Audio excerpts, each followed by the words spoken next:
Olá, bem-vindo ao Capital Sensei. Hoje vamos mergulhar fundo em um dos livros mais importantes que um investidor pode ler. Trapaças Financeiras, do lendário detetive contábil Howard Schilling.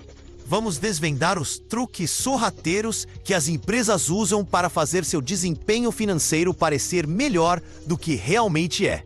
Cobriremos as 7 principais trapaças, desde registrar receita cedo demais até manipular o fluxo de caixa, dando a você as ferramentas para identificar os sinais de alerta antes que eles custem seu dinheiro. Sempre que possível, tentamos responder às perguntas deixadas nos comentários.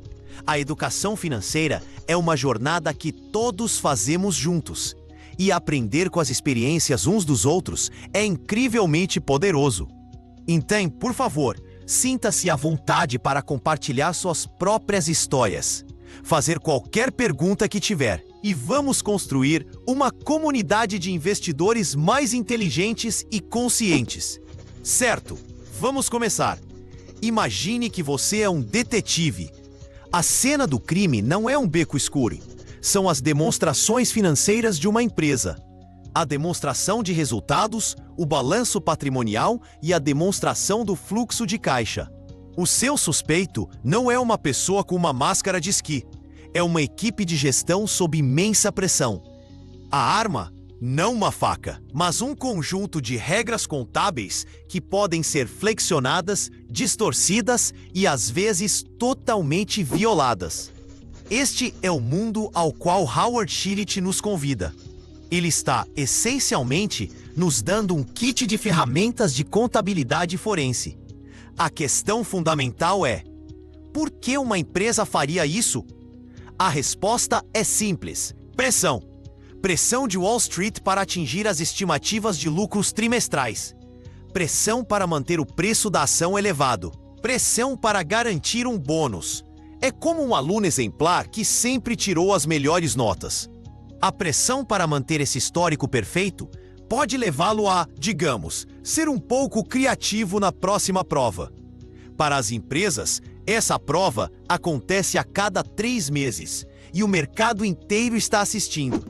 Schilling organiza essas técnicas de contabilidade criativa em várias categorias, que ele chama de trapaças, shenanigans.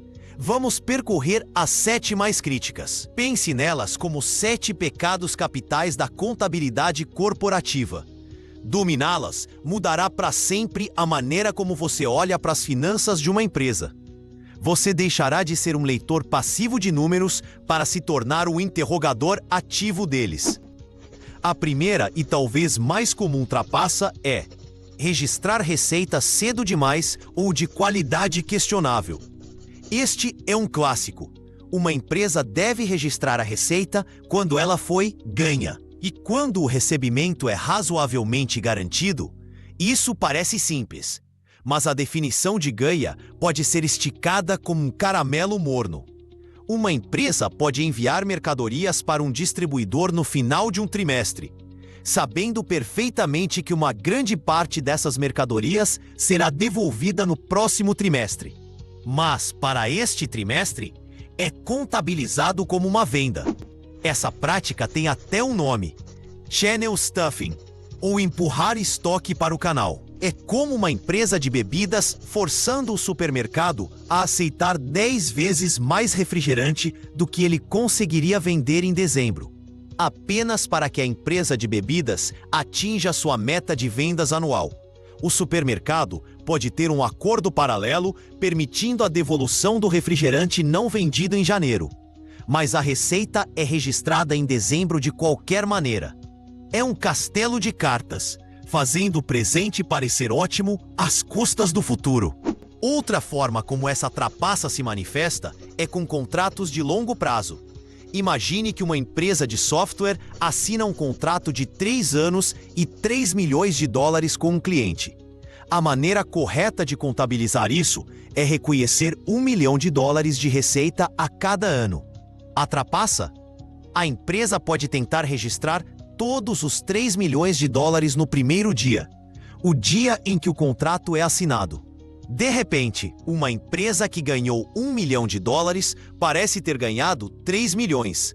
Suas vendas e lucros para o período atual são massivamente inflados, mas é um ganho fantasma.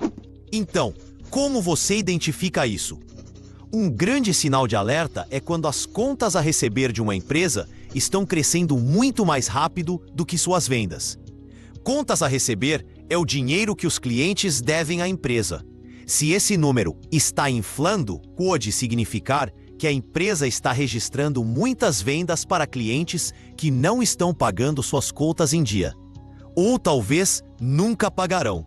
É um sinal de que a qualidade da receita reportada é baixa. Agora, a segunda trapaça: registrar receita falsa. Esta é menos sobre o momento e mais sobre a fabricação pura e simples. É um passo mais perto da fraude. É quando uma empresa cria receita a partir do nada. Uma das maneiras mais fascinantes de fazer isso é através do que se chama de transações de ida e volta, round trip. Este é um esquema em que duas empresas conspiram para inflar suas receitas. Funciona assim: a empresa A vende um ativo ou serviço para a empresa B por, digamos, 10 milhões de dólares. Então, em um acordo separado, mas relacionado, a empresa A concorda em comprar um ativo ou serviço completamente diferente da empresa B pelo mesmo valor exato, 10 milhões de dólares. Nenhum dinheiro real troca de mãos no final, e nenhum negócio de valor real foi conduzido. Mas adivinhe, tanto a empresa A quanto a empresa B acabaram de registrar 10 milhões de dólares a mais em receita. É pura ficção. Um exemplo real disso aconteceu durante a bolha da internet, onde empresas de tecnologia em dificuldades vendiam umas às outras espaços publicitários inúteis na web ou capacidade de fibra ótica não utilizada, apenas para criar a ilusão de atividade comercial. Outra forma de receita falsa é simplesmente registrar vendas que nunca aconteceram, ou classificar ganhos de investimento como receita. Isso é mais difícil para um observador externo identificar, mas destaca a importância de ser cético, especialmente quando o crescimento de uma empresa parece bom demais para ser verdade. A terceira trapaça é aumentar o lucro com ganhos não recorrentes. Esta é uma maneira inteligente de enganar os investidores sobre a lucratividade principal de um negócio. Imagine uma empresa de varejo em dificuldades. Suas vendas estão em queda e seus lucros com a venda de roupas são negativos. Mas, por acaso, eles são donos do prédio onde fica a sua sede e o compraram há 40 anos. Eles decidem vender o prédio e alugá-lo de volta. Como os valores imobiliários dispararam, eles obtêm um lucro de 200 milhões de dólares na venda. Agora, aqui está a trapaça. Em seu comunicado de imprensa, eles anunciam um trimestre fantástico com lucro líquido recorde. Eles convenientemente enterram o fato de que todo o lucro veio dessa venda única de um prédio e seu negócio real de vender roupas está perdendo dinheiro a rodo. Eles estão misturando ganhos não recorrentes, pontuais, com lucro operacional recorrente. Como investidor, você precisa ser capaz de separar os dois. O valor de longo prazo de uma empresa vem de sua capacidade de gerar lucros com seu negócio principal, ano após ano. Vender um ativo é como vender as joias da família para pagar o aluguel. Você só pode fazer isso uma vez e não resolve o problema subjacente de que seu salário não é autossuficiente. Sempre olhe para a demonstração de resultados e encontre a linha do lucro operacional. Esse número exclui ganhos e perdas não recorrentes e lhe dá uma imagem muito mais clara da saúde sustentável da empresa. Vamos para o outro lado da demonstração de resultados: as despesas.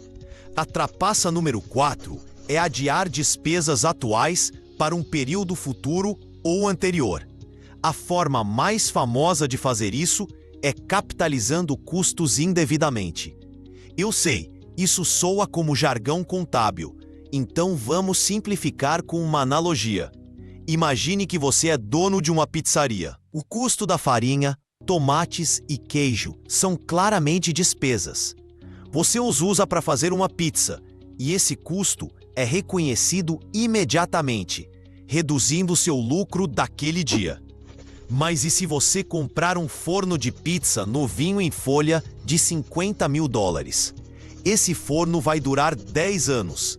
Seria errado dizer que seu negócio perdeu $50.000 no dia em que você o comprou.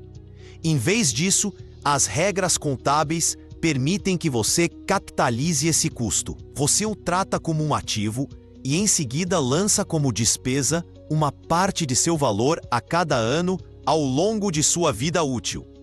Isso se chama depreciação. Assim, você pode lançar $5.000 por ano durante 10 anos. A trapaça acontece quando uma empresa começa a tratar suas despesas regulares e cotidianas como se fossem ativos de longo prazo. Eles pegam custos que deveriam reduzir o lucro deste ano e, em vez disso, os escondem no balanço patrimonial, apenas para que eles apareçam como pequenas despesas de depreciação nos anos futuros. O resultado? O lucro deste ano parece incrível. O exemplo clássico dessa trapaça foi a gigante das telecomunicações WorldCom. No início dos anos 2000, eles pegaram mais de $3,8 bilhões em custos operacionais normais, como taxas que pagavam a outras redes de telecomunicações, e os capitalizaram fraudulentamente. Eles fingiram que eram investimentos de longo prazo.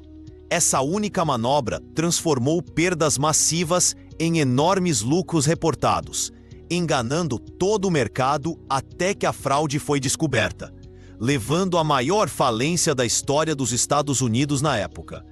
Isso mostra o quão poderosa e perigosa essa trapaça pode ser. Agora, uma trapaça que soa um pouco estranha no início. A número 5. Antecipar despesas futuras para o período atual. Espere, por que uma empresa iria querer fazer seus lucros atuais parecerem piores? Este é um jogo sofisticado. É frequentemente chamado de fazer uma grande limpeza, taking a big bath. Isso geralmente acontece quando uma empresa já está tendo um ano terrível, ou quando um novo CEO assume o cargo. O raciocínio é o seguinte: bem, este ano já é um caso perdido. Wall Street já nos odeia. Então, vamos jogar todas as despesas futuras possíveis nos resultados deste ano. Vamos baixar o valor de nosso estoque. Vamos pré-pagar pelo marketing futuro. Vamos criar enormes encargos de reestruturação para demissões que talvez façamos nos próximos 2 anos. Vamos tirar todas as más notícias do caminho de uma vez só. O benefício? O ano atual parece horrível, mas a empresa supera as expectativas. Então, os próximos anos parecem incríveis em comparação. Com todas essas despesas já pagas no passado, os lucros futuros serão artificialmente altos. O novo CEO parece um gênio da recuperação. É uma maneira de limpar o passado para estabelecer uma base muito baixa para o desempenho futuro. Como investidor, se você vir uma empresa relatando uma despesa não recorrente massiva ou uma enorme reestruturação, pergunte-se se eles não estão apenas limpando a casa para fazer o futuro parecer mais brilhante do que realmente é. O outro lado dessa moeda é a nossa sexta trapaça: adiar o lucro atual para um período futuro. Novamente, isso parece contraintuitivo. Por que uma empresa esconderia boas notícias? A resposta é a suavização dos lucros, earning smoothing. O mercado adora previsibilidade. Uma empresa cujos lucros são uma montanha-russa, subindo 50% em um trimestre, caindo 30% no seguinte, é vista como volátil e arriscada. Uma empresa com um crescimento suave e constante, digamos 5% a cada trimestre, é recompensada com um preço de ação mais alto. Então, se uma empresa tem um trimestre verdadeiramente espetacular, ela pode ser tentada a esconder parte desse lucro para guardar tempos difíceis. Eles criam um pote de biscoitos de reservas. Uma maneira comum de fazer isso é criando uma provisão excessiva para devedores duvidosos ou devoluções de vendas em um ano muito bom. Eles superestimam quanto dinheiro perderão com clientes que não pagam. Isso reduz seu lucro reportado agora. Então, em um trimestre futuro mais fraco, eles podem mergulhar a mão nesse pote de biscoitos. Eles dirão, sabe de uma coisa? Acontece que nossos clientes são mais confiáveis do que pensávamos. Eles reverterão parte dessas reservas anteriores, o que flui diretamente para a demonstração de resultados como um aumento no lucro. É uma forma de gerenciar expectativas e criar a ilusão de um desempenho suave e previsível. É por isso que você deve ser tão cético em relação a uma empresa que sempre atinge perfeitamente suas metas de lucro, quanto em relação a uma que é completamente instável. A suavidade perfeita muitas vezes não é natural. Até agora, focamos principalmente na demonstração de resultados, mas investidores experientes sabem que o caixa é rei. Os lucros podem ser manipulados com premissas contábeis, mas o caixa é muito mais difícil de falsificar. Ou será que não? Isso nos leva à sétima e última trapaça, que se concentra na demonstração do fluxo de caixa. Deslocar entradas de caixa de financiamento para a seção operacional. Esta é uma das trapaças mais brilhantes e engenhosas que Shillith destaca. Primeiro, uma rápida recapitulação sobre a demonstração do fluxo de caixa. Ela é dividida em 3 partes. Primeiro, o fluxo de caixa das operações, o FCO. Este é o caixa gerado pelas atividades principais do negócio da empresa. É o número mais importante. Uma empresa saudável deve gerar muito FCO positivo. Segundo, o fluxo de caixa de investimentos, que é o caixa usado para comprar ativos ou gerado pela venda deles. E terceiro, o fluxo de caixa de financiamentos, que é o caixa recebido de empréstimos ou da emissão de ações. Os investidores querem ver um fluxo de caixa das operações alto e crescente. É o motor do negócio. Uma trapaça ocorre quando uma empresa pega o caixa que deveria estar na seção de financiamento, como o dinheiro de um empréstimo, e encontra uma maneira de fazer parecer que ele veio das operações. Isso faz o negócio principal parecer incrivelmente saudável e rico em caixa, quando, na realidade, está apenas pegando dinheiro emprestado. Como diabos eles fazem isso? Uma técnica comum é a venda de contas a receber. Lembra-se daquelas promissórias dos clientes? Uma empresa pode empacotá-las e vendê-las a um banco por dinheiro imediato, com um pequeno desconto. Agora, isso é funcionalmente um empréstimo. O banco lhes deu dinheiro, garantido pela promessa de pagamentos futuros dos clientes. É uma atividade de financiamento. No entanto, sob algumas regras contábeis, as empresas conseguem classificar o caixa que recebem disso como fluxo de caixa das operações. É uma brecha tão grande que passa um caminhão. Um enorme sinal de alerta para os investidores é uma empresa que consistentemente reporta um lucro líquido forte, mas um fluxo de caixa das operações fraco ou negativo. A demonstração de resultados diz que eles são lucrativos, mas a demonstração do fluxo de caixa diz que o dinheiro não está aparecendo. Essa divergência é muitas vezes o primeiro e mais poderoso sinal de que algum tipo de manipulação de lucros está acontecendo. A empresa está registrando lucros, mas esses lucros não estão se convertendo em caixa real. Eventualmente, essa desconexão precisa ser resolvida, e geralmente não é de uma forma boa para os acionistas.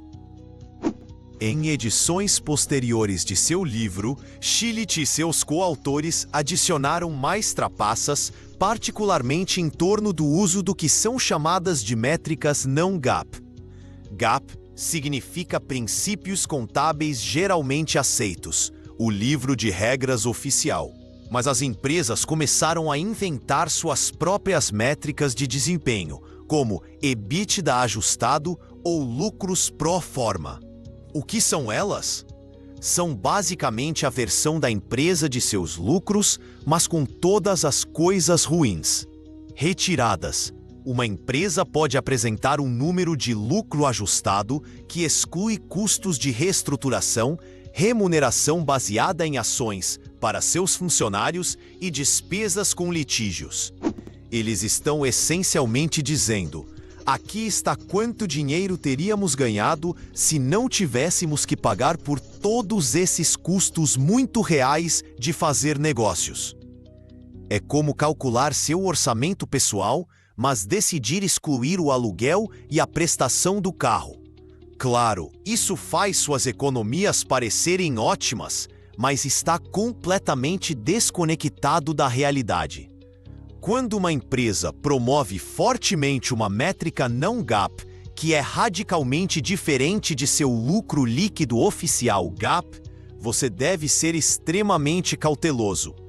Muitas vezes é um sinal de que eles estão tentando distraí-lo de um desempenho ruim sob as regras oficiais. Então, quais são as grandes lições de tudo isso? Como você coloca este manual de detetive em prática? Primeiro, você tem que aceitar que as demonstrações financeiras não são apenas uma apresentação estéril de fatos. Elas são uma narrativa, e a equipe de gestão é um narrador. E esse narrador pode não ser confiável. Seu trabalho é ler nas entrelinhas e questionar essa narrativa. Um passo prático é sempre ler as notas explicativas no relatório anual de uma empresa. É lá que os segredos estão enterrados. As principais demonstrações financeiras são o resumo. As notas explicativas são onde a empresa é legalmente obrigada a explicar as premissas que usou. Você encontrará detalhes sobre suas políticas de reconhecimento de receita, como eles avaliam seus estoques e quaisquer eventos importantes não recorrentes. Pode parecer denso e chato, mas é onde a verdade muitas vezes reside.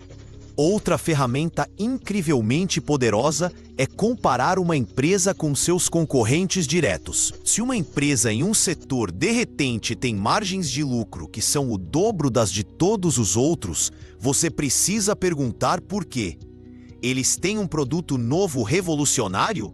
Ou estão apenas usando uma contabilidade mais agressiva? Comparar tendências em um setor pode fazer com que um ponto fora da curva e uma potencial trapaça se destaque com clareza.